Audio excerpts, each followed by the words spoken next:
अस्सलाम वालेकुम स्टूडेंट्स। आज हम Azad Jammu Kashmir public service commission 2019 का जो पेपर हुआ है, subject specialist lecturer and assistant professor, उसको डिस्कस करेंगे। Uh, Azad Jammu Kashmir service commission की तरफ से सीट्स अनाउंस हुई थी लेक्चरर इकोनॉमिक्स में। उसकी डेट अनाउंस हो चुकी है एग्ज़ाम की।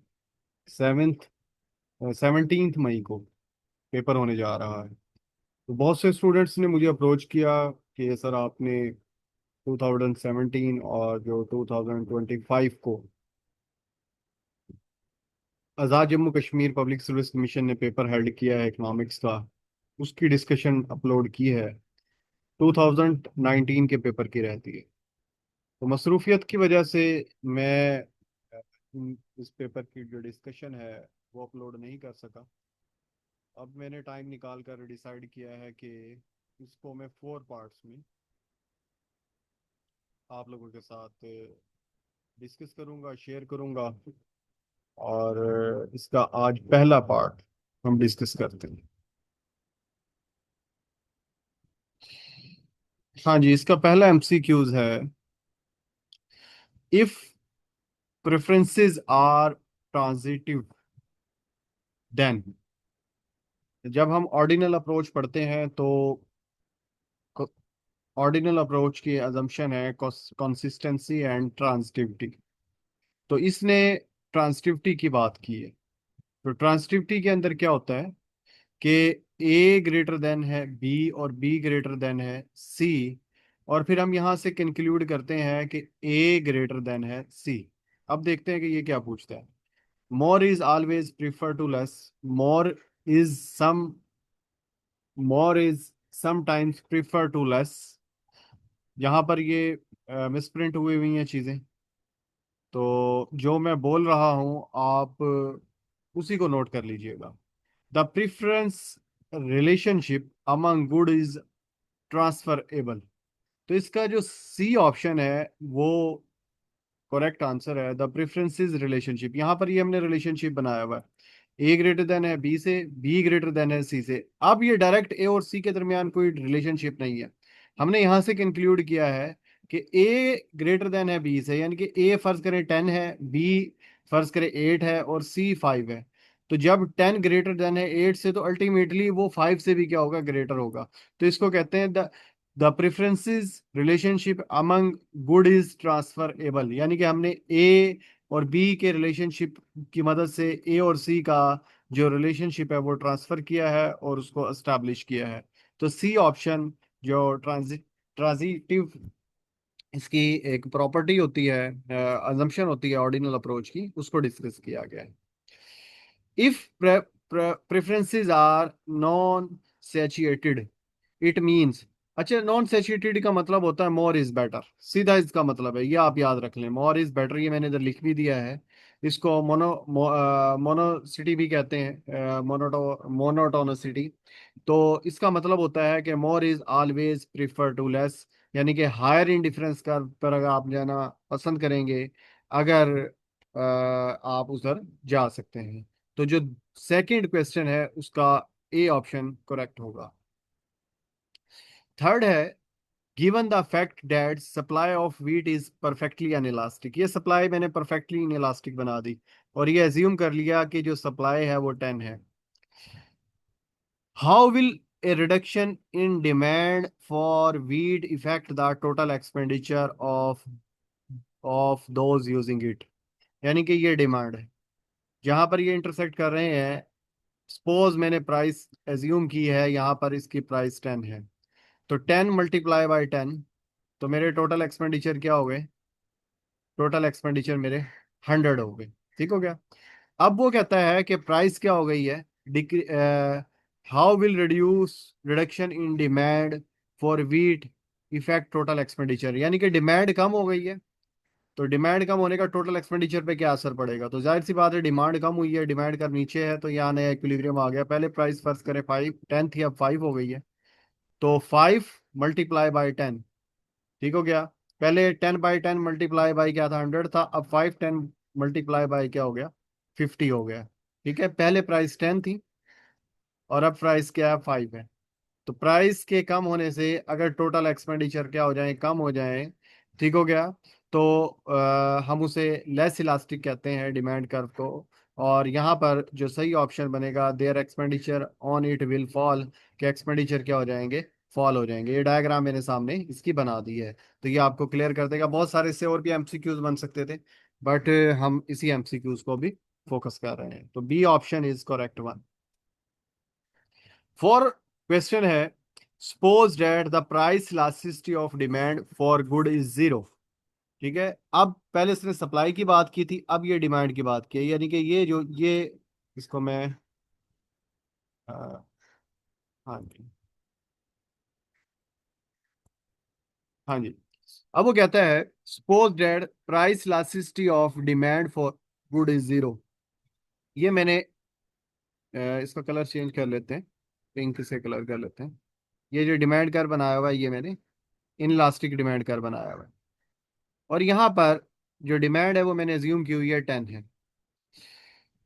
विच of the following true about, ये सप्लाई कर्व, ये डिमांड है और ये साथ मेरा सप्लाई कर्व हो जाएगा। ये सप्लाई कर्व, इस इनिशियल सप्लाई कर्व के ऊपर 10 प्राइस है, तो 10 मल्टीप्लाई बाई 10 कितना हो गया, 100। अब वो कहता है, shift the supply curve will decrease consumer expenditure, shift supply curve will increase consumer expenditure. अब देखें जी, उसने ये नहीं कहा कि राइट वर्ड शिफ्ट या लेफ्ट वर्ड शिफ्ट, ठीक हो गया। अब मैंने शिफ्टिंग करके दिखाई है, एक बार इसको नीचे शिफ्ट किया है, ये नीचे शिफ्ट किया है, इसका कलर चेंज कर लेते हैं। ये एक बार नीचे शिफ्ट किया है, ये जो ऑरेंज कलर है, और यहाँ पर प्राइसेस मेरी आ गई हैं 5। ठीक है, 5 10 मल्टीप्लाई बाय 10, ये क्या हो गया, 50 हो गया। पहले क्या था, 100 थे। और ये भी सिचुएशन है कि हो सकता है कि वो शिफ्ट ऊपर को हो जाए। जब ऊपर शिफ्ट हो गया तो 15 प्राइसेस हो गई, 15 मल्टीप्लाई बाय 10, तो ये क्या हो गया, 150 हो गया। अब शिफ्टिंग, उसने क्या कहा, पूछा, कहा हुआ है कि विच of the following is true about shifting supply कर इंक्रीज कंज्यूमर एक्सपेंडिचर। हाँ जी, इंक्रीज भी हुए हैं। शिफ्टिंग सप्लाई कर विल डिक्रीज कंज्यूमर एक्सपेंडिचर, हाँ जी, डिक्रीज भी हुए हैं। शिफ्टिंग सप्लाई कर मे डिक्रीज और इंक्रीज कंज्यूमर एक्सपेंडिचर, हाँ जी, ये जो सी ऑप्शन बन रहा है, ये इसका करेक्ट आंसर हो। The longer is time available for response, आपके पास लॉन्गर टाइम है रिस्पॉन्स करने का, यानी कि लॉन्ग रन की बात कर रहा है वो, ठीक हो गया। The lower is cross price elasticity, यानी कि जो क्रॉस इलास्टिसिटी होती है उसका ताल्लुक ए और बी गुड्स के ऊपर होता है, उसका टाइम से के साथ कोई ताल्लुक नहीं होता। इनकम इलास्टिसिटी ऑफ डिमांड, अच्छा, जो इनकम इलास्टिसिटी होती है वो नॉर्मली टाइम के ऊपर डिपेंड नहीं करती, वो नेचर ऑफ गुड्स के ऊपर डिपेंड करती है, वो नेचर ऑफ गुड के ऊपर डिपेंड करती है, इन चीज़ों के ऊपर डिपेंड कर रही होती है। The lower is on price elasticity, on का मतलब है उसी चीज की प्राइस है और उसी चीज की क्वांटिटी है, ऑन का मतलब ये होता है। ठीक है, क्रॉस का मतलब होता है कि ए चीज की प्राइस है और बी चीज की क्वांटिटी है, या बी चीज की प्राइस है, ए चीज की क्वांटिटी, यानी कि प्राइस किसी और चीज की है, क्वांटिटी किसी और चीज की है। ऑन का मतलब होता है उसी चीज की प्राइस है, उसी चीज की क्वांटिटी है। तो जब आपके पास लॉन्ग रन होगा, लॉन्ग टाइम पीरियड होगा, तो फिर आपकी जो ऑन प्राइस इलास्टिसिटी होती है वो हायर होती है। तो डी ऑप्शन इसका करेक्ट आंसर होगा। The dead weight loss of tax is larger if impose on a goods. अच्छा, जब सबसे पहले तो हम ये बात समझ लें कि जब हमने डेड वेट लॉस देखना होता है ना, तो हम सप्लाई कर भी बनाते हैं और साथ उसका डिमांड कर भी बनाते हैं। जैसे ही टैक्स लगता है, तो टैक्स सप्लाई साइड को इफेक्ट करता है। ये प्राइस है, ये क्वांटिटी है, ये इनिशियल प्राइस और क्वांटिटी थी, टैक्स लगा और ये सप्लाई बैकवर्ड शिफ्ट हो गई। अब ये प्राइस कंज्यूमर पे करेगा और प्रोड्यूसर को ये प्राइस मिलेगी, ये जो मैंने नीचे बनाई है, और ये जो दरमियान वाला एरिया, ये सारे का सारा टैक्स जाएगा। और जो ये नजर आ रहा है आपको, उसको मैं पिंक कर देता हूँ। ये वाली जो आपको ट्राइंगल नजर आ रही है, जो मैंने पिंक कर दी है, इसको कहते हैं dead weight loss. Dead weight loss ये होता है कि गवर्नमेंट की इंटरफेरेंस की वजह से या थर्ड पार्टी की इंटरफेरेंस की वजह से जो इकोनॉमिक लॉस होता है, जो रिसोर्सेज की इनएफिशिएंट यूटिलाइजेशन होती है। ठीक हो गया। अब ये टैक्सेशन की वजह से जो हम इधर प्रोड्यूस कर रहे थे, जो बेहतर यूज हो रहे थे रिसोर्सेज, अब वो उस तरीके से यूटिलाइज नहीं हो रहे, तो हमें लॉस बेयर करना पड़ता है। उसे डेड वेट लॉस कहते हैं। ये डेड वेट लॉस कब होता है? जब आपका जो डिमांड कर्व और जो सप्लाई कर्व है वो मोर इलास्टिक हो या फ्लैटर हो। तो उस वक्त रिलेटिवली मोर इलास्टिक डिमांड कर्व और मोर इलास्टिक जब सप्लाई कर्व होंगे, और उनके ऊपर आप टैक्सेस इंपोज कर देंगे, तो देखें जी, पर कंज्यूमर के लिए भी प्राइस बढ़ गई। कंज्यूमर के लिए जब प्राइस बढ़ेगी तो वो डिमांड में बहुत बड़ी कमी लेकर आएगा। ठीक हो गया। और जैसे ही प्रोड्यूसर के लिए प्राइसेस कम हो जाती हैं, इसके अंदर देखें ये प्राइसेस थी पहले, अब प्राइसेस आ गई हैं यहाँ पर। ठीक है। पहले, या इसको मैं दोबारा बनाता हूँ आपके सामने। ये है जी डिमांड एंड सप्लाई, ये पहली प्राइसेस है। और टैक्स लगने के बाद ये कंज्यूमर के लिए प्राइस हो गई, ऑरेंज वाली। और जो ये ग्रीन प्राइस है, ये प्रोड्यूसर के लिए हो गई। अब कर्व यहाँ पर क्या है? मोर इलास्टिक है, सप्लाई कर्व। जैसे ही प्राइसेस कम हुई, प्रोड्यूसर ने बहुत ज्यादा क्वांटिटी को कम कर दिया, और कंज्यूमर के लिए प्राइसेस इंक्रीज हो गई। मोर इलास्टिक कर्व है, तो उसने अपनी जो डिमांड है वो बहुत ज्यादा कम कर दी। अब प्रोड्यूस भी कम हो रहा है और कंज्यूम भी कम हो रहा है। तो इट मीन्स बहुत सारे रिसोर्सेज जो पहले यूज हो रहे थे वो अनयूज्ड हो गए हैं। तो इसे हम क्या कहते हैं? Great dead loss. तो उसने यही पूछा है, whether dead loss of tax is larger if tax impose on a goods, कि किस किस्म की गुड्स के ऊपर आप जब अप्लाई करेंगे। तो फिर ये आपकी जो बी ऑप्शन है, जो मोर इलास्टिक और मोर मोर इलास्टिक सप्लाई डिमांड करके जब आप अप्लाई करेंगे, तो ये आपको प्रॉब्लम फेस करना पड़ेगा। क्वेश्चन नंबर है 7। Suppose that the demand for commodity is perfectly inelastic. ये देखें, ये मैंने सामने आपके बना दिया, परफेक्टली इनइलास्टिक है ये। और यहाँ पर ही मैंने क्वांटिटी अज्यूम कर ली है कि इसके ऊपर 100 क्वांटिटी है, और ये सप्लाई कर्व है जहां पर ये इंटरसेक्ट कर रहा है, ये प्राइस मैंने 5 ले ली है। ठीक हो गया। बल्कि इसने दी हुई है सोल्ड प्राइस इज 5, और demand curve is perfectly inelastic. वो कहता है after a decrease in supply, supply में डिक्रीज हुआ, सप्लाई कर्व ये अपवर्ड शिफ्ट हो गया। ये नजर आ रहा है ना आपको? ये अपवर्ड सप्लाई कर्व शिफ्ट हो गया, ये नई प्राइस आ गई।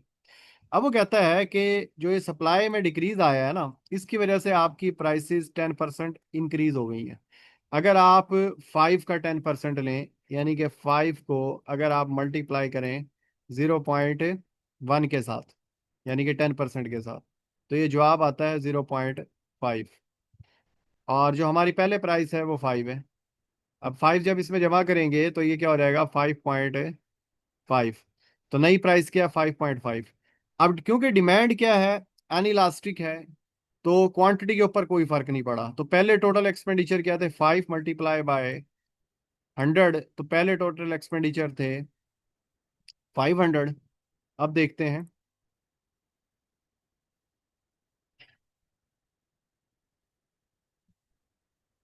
अब क्योंकि नई प्राइसेस के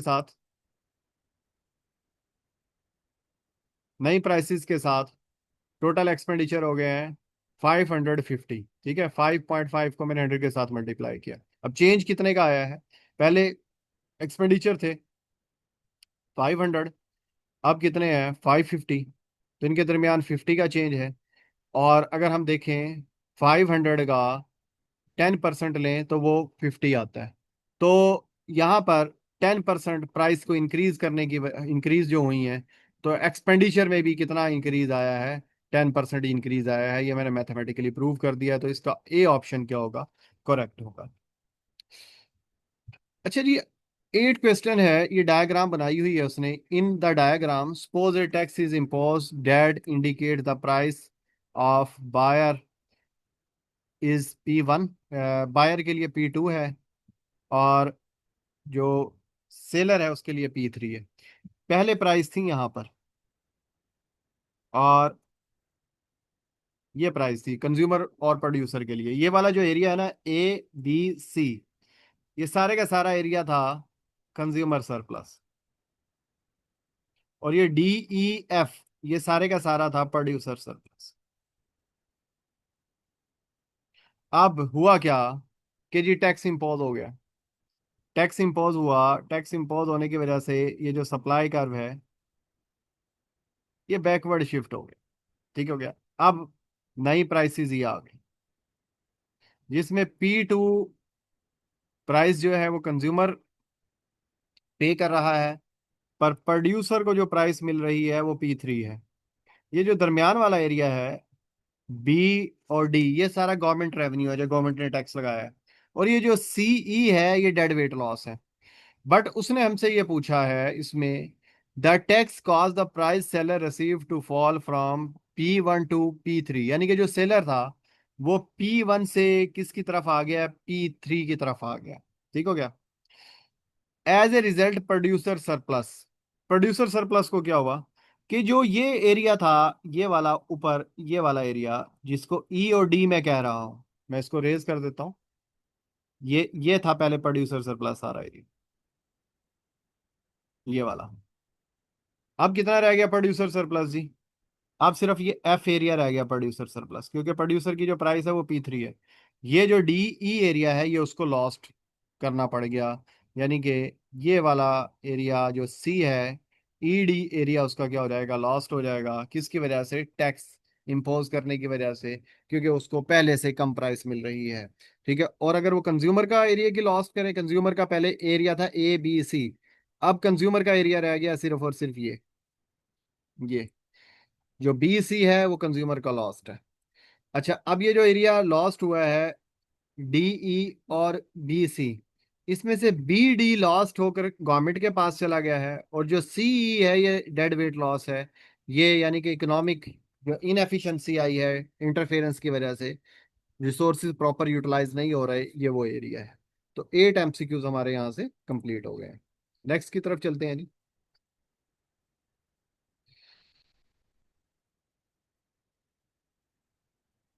9 MCQs है। Setting maximum price is called, minimum price को फ्लोर प्राइस कहते हैं, वो अबव द इक्विलिब्रियम होती है। और जो प्राइस सीलिंग होती है वो बिलो द इक्विलिब्रियम होती है, जिसे PC मैंने लिखा हुआ है प्राइस सीलिंग, ये इसको हम मैक्सिमम प्राइस कहते हैं। ठीक हो गया। और जो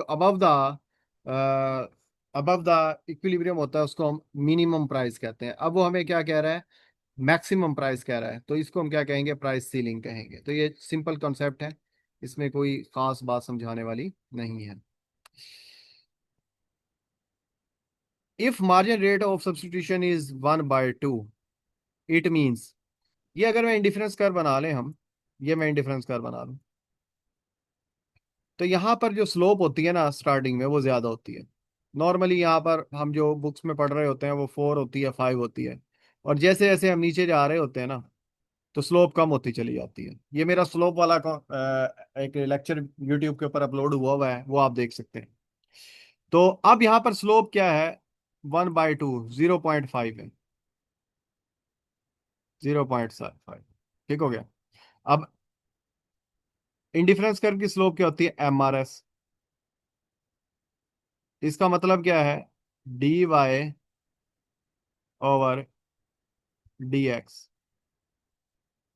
तो 1/2 का मतलब है 0.5। 0.5 को अगर हम सॉल्व करें, ये इशारिया को ख़त्म कर दें, तो ये 10 आ जाएगा। इसको जब हम डिवाइड करेंगे तो ये आ जाएगा 1/2। इसका मतलब ये है कि 1Y, ये ऊपर Y है ना, ये 1Y = 2X, या 0.5Y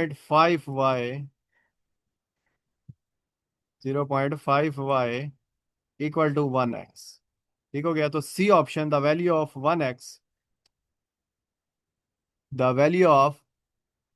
1X is equal to ½ Y। ठीक हो गया, ये जो मैंने ये बनाकर दिखाया आप। ठीक हो गया। तो ये इसका सही ऑप्शन क्या होगा, सी होगा इसका। ये मैंने सामने किया भी हुआ है, ठीक है। 0.5 बाई एक्स, तो इसको हम इस तरह, ये वाई हो गया, ये एक्स यानी कि 2x इक्वल टू 1 y, ठीक हो गया।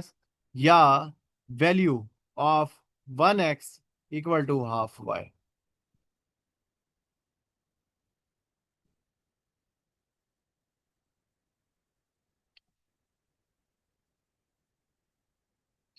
If person income is m and the price of good y is py equal to 1। अब वो क्या कहता है, देन, अब उसने इनकम्प्लीट इंफॉर्मेशन दी हुई है हमने, ठीक है। ये दिया हुआ है उसने, ये y है, ये x है, जो y बराबर होता है वो इक्वल होता है price of y equal to m, और इसी तरीके से x प्राइस ऑफ x, और यहाँ पर हम सॉरी m, m ऊपर आएगा और y नीचे आएगा, प्राइस ऑफ y। इसी तरीके से इधर, ठीक है। अब ये इसका स्लोप का फार्मूला होता है। इसको मैंने y के लिए सॉल्व कर लिया, ठीक हो गया। तो ये वाली जो वैल्यू है ना, ये इंटरसेप्ट है, और ये इसकी स्लोप आ गई, ठीक हो गया। इंटरसेप्ट यानी कि यहाँ से कर्व शुरू होगा m/py, ये कर्व शुरू हो गया यहाँ से, यहाँ ये जो इसका इंटरसेप्ट है m/py है ये, ठीक है। ये हो गया जी m/py। अब ये जो नेगेटिव है, इसकी नेगेटिव स्लोप को शो कर रहा है, और x अदर क्वांटिटी है, और प्राइस ऑफ x और प्राइस ऑफ y को हमें पता है कि ये स्लोप होती है बजट लाइन की, ठीक हो गया। तो हमने क्या करना है, स्लोप ही फाइंड आउट करनी है। तो स्लोप क्या है, -px/py। तो अब हमें पता है कि जो पी वाई है उसकी वैल्यू किसके इक्वल है, 1 के इक्वल है। तो पी वाई की जगह मैं वैल्यू 1 पुट कर दूंगा, तो स्लोप किसके इक्वल आ जाएगी, इक्वल टू -px। तो value of slope of budget line is equal to the price of x। ये चीज हमारी यहाँ क्या हुई है, प्रूव हुई है, ठीक हो गया। तो इसका जो बी ऑप्शन होगा वो करेक्ट आंसर होगा।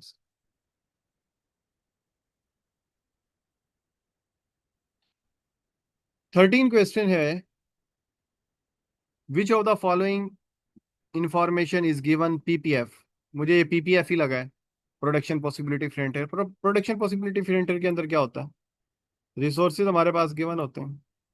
अज्यूम क्या होता है, ये एक्स कमोडिटी है, इसकी आउटपुट मैक्सिमम इतनी ले सकते हैं, और ये वाई कमोडिटी है, वाई की इतनी ले सकते हैं। तो इसने यही बताया हुआ है कि quantity of output are assume constant, वो हमने एज्यूम कांस्टेंट की होती है। इनपुट्स आर एज्यूम कांस्टेंट, हमारे पास जो लेबर और कैपिटल है वो भी हमने फिक्स एज्यूम किया होता है, अगर 2x2 मॉडल आपने पढ़ा हो। Prices of product are assume constant, यानी कि हम ये एज्यूम करते हैं कि जो प्राइसेस हैं, वेजेस और रेट ऑफ इंटरेस्ट, वो भी कांस्टेंट है। तो इसका ऑल ऑफ द अबव आ जाएगा। अच्छा, एक एमसीक्यूज ऊपर वाला रह गया है।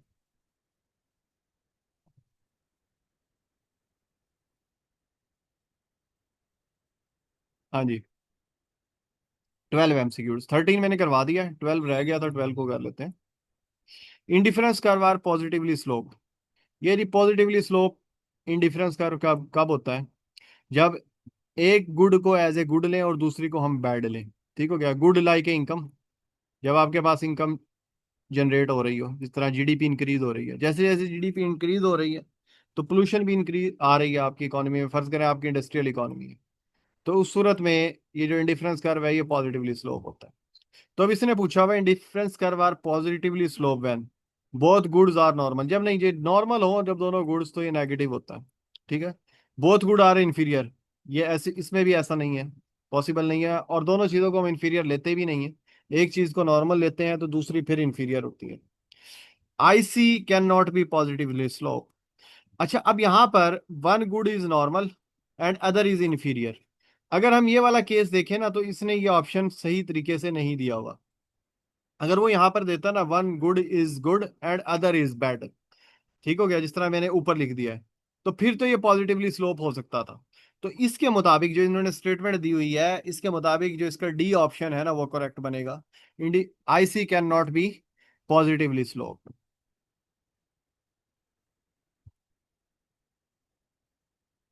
एट कंज्यूमर इक्विलिब्रियम, बिल्कुल सिंपल क्वेश्चन है, इसमें कोई समझाने वाली बात नहीं है कि ये मेरी बजट लाइन होगी जिसकी स्लोप होती है प्राइस ऑफ एक्स और प्राइस ऑफ वाई, और ये मेरा इंडिफरेंस कर्व है, ये थोड़ा नीचे चला गया है, आप इसको इक्वल कर लीजिएगा। तो यहाँ पर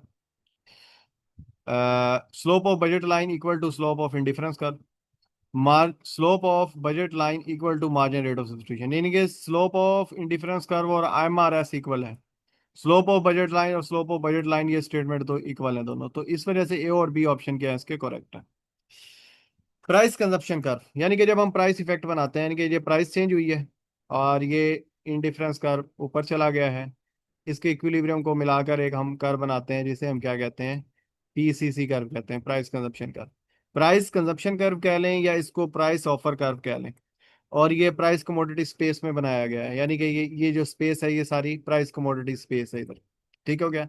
तो प्राइस कंजप्शन कर्व और प्राइस ऑफर कर्व, ये दोनों के ये सेम ही नेम है ये, तो इस वजह से इसका जो सी ऑप्शन है वो करेक्ट होगा, और ऊपर वाले का इसका डी ऑप्शन करेक्ट होगा। ठीक हो गया। हाँ जी, ये टेक्निकल क्वेश्चन, ये अभी मैंने वीडियो अपलोड की है, प्रोड्यूसर सरप्लस कंज्यूमर सरप्लस, तो उसमें भी ये दिया गया है। तो जो मार्जिनल कंज्यूमर सरप्लस का फार्मूला होता है वो होता है प्राइस माइनस मार्जिनल कॉस्ट। ठीक हो गया। तो इसने पूछा हुआ है the producer surplus is given, ये देखें जी, ये आपकी सप्लाई कर्व होती है और इसको आप मार्जिनल कॉस्ट कहते हैं, और ये हमारा डिमांड कर्व है, ये हमारी प्राइस होती है, और ये हमारी क्वांटिटी है। अब यहाँ पर मैं फर्ज करें सरप्लस मांगना, फाइंड आउट करना चाहता हूँ, तो ये प्राइस हो गई, ये प्राइस हो गई, और ये मार्जिनल कॉस्ट है। मार्जिनल कॉस्ट और प्राइस के दरमियान जो डिफरेंस होता है उसको हम प्रोड्यूसर सरप्लस कहते हैं। तो इसमें difference between price and marginal cost of production, A इसका करेक्ट आंसर होगा। The difference between producer surplus and profit, जो टोटल प्रोड्यूसर सरप्लस होता है ये मैंने लिखा हुआ है, इसका फार्मूला होता है टोटल रेवेन्यू। ये प्राइस है और ये क्वांटिटी है, प्राइस और क्वांटिटी को मल्टीप्लाई करें तो ये टोटल रेवेन्यू का एरिया आ जाता है सारा। ठीक हो गया। अच्छा, जो ये मार्जिनल कॉस्ट है इसको क्वांटिटी के साथ मल्टीप्लाई करें तो ये टोटल वेरिएबल कॉस्ट बन जाती है। ठीक है।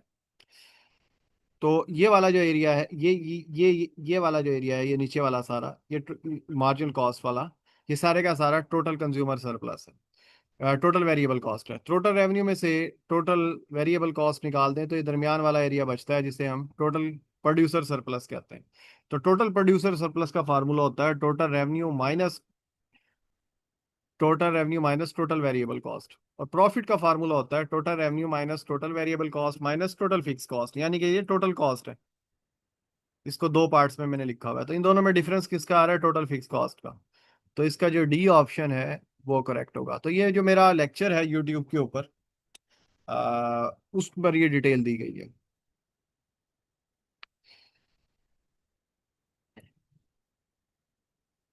The economic profit the economic profit of A firm is deducting which of the following term it's revenue, यानी कि जो इकोनॉमिक प्रॉफिट का फार्मूला होता है वो होता है total revenue minus explicit cost by the implicit cost.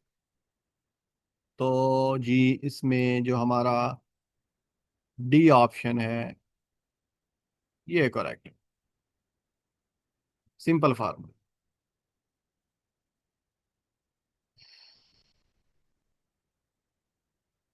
A production function relates quantity of input a firm uses to quantity of output it can produce, यानी कि जब हम ये मेरा एक लेक्चर है, अब वो यूट्यूब पर नहीं है, वो मैं अपलोड करूंगा फ्यूचर में, कॉस्ट वाला चैप्टर। जो हमारे पास इनपुट दी होती है ना, उन इनपुट्स को यू जेन में रखते हुए इंजीनियरिंग कॉस्ट कर्व मैंने पढ़ाया हुआ है, उसके अंदर है ये चीजें। आपने अ, जो आपके पास आउटपुट दी हुई है ना यहाँ पर, ये देखें जी, ये लिखा हुआ है इनपुट्स फॉर्म्स, इन इनपुट्स को देखते हुए आपने टेक्निक यूज करनी होती है कि ये इनपुट्स ना जाया ना हो, इनका ऑप्टिमम यूज हो जाए। ठीक हो गया। तो प्रोडक्शन में हमने सिर्फ यही देखना होता है। और जब हम प्रोडक्शन में आइसो क्वांट का जो प्रोडक्शन, जो हमारा प्रोडक्शन कर्व होता है, उसकी जब हम स्लोप फाइंड आउट करते हैं तो उसकी स्लोप होती है marginal rate of technical substitution. यानी कि जो प्रोडक्शन का ताल्लुक होता है वो टेक्निक से होता है। ठीक हो गया। हालांकि इंडिफरेंस कर्व में सिर्फ मार्जिनल रेट ऑफ सब्स्टिट्यूशन होता है। और जैसे ही ये आईक्यू आता है, तो जहां पर प्रोडक्शन है, लेबर एंड कैपिटल, तो वहाँ टेक्निक है। तो टेक्निक का मतलब ये होता है कि आपके पास जो गिवन रिसोर्सेज हैं, आपने ऐसी टेक्नोलॉजी और टेक्निक यूज करनी है जिसमें आपकी कोई इनपुट्स क्या हो, वेस्टेड ना हो। इसको हम कहते हैं टेक्निकल एफिशिएंट। ठीक हो गया। तो जो प्रोडक्शन फंक्शन है, जो रिलेट है quantity of input firm uses, जिसमें फर्म्स ने अपनी इनपुट्स यूज करनी है, जहन में रखते हुए कि आउटपुट हमारी हो। ठीक है। इसमें कॉस्ट का भी कोई जिक्र नहीं है। अगर कॉस्ट का जिक्र होता तो फिर वो इकोनॉमिकली हो जाती। ठीक हो गया, इकोनॉमिकली एफिशिएंट होती। हमने यहाँ पर सिर्फ और सिर्फ ये देखना है कि कौन सी टेक्निक और टेक्नोलॉजी यूज की जाए कि हमारा आउटपुट वेस्टेज ना हो, नो इनपुट। तो उसे हम क्या कहते हैं, टेक्निकल एफिशिएंट फर्म्स कहते हैं। तो इसका सी ऑप्शन करेक्ट होगा।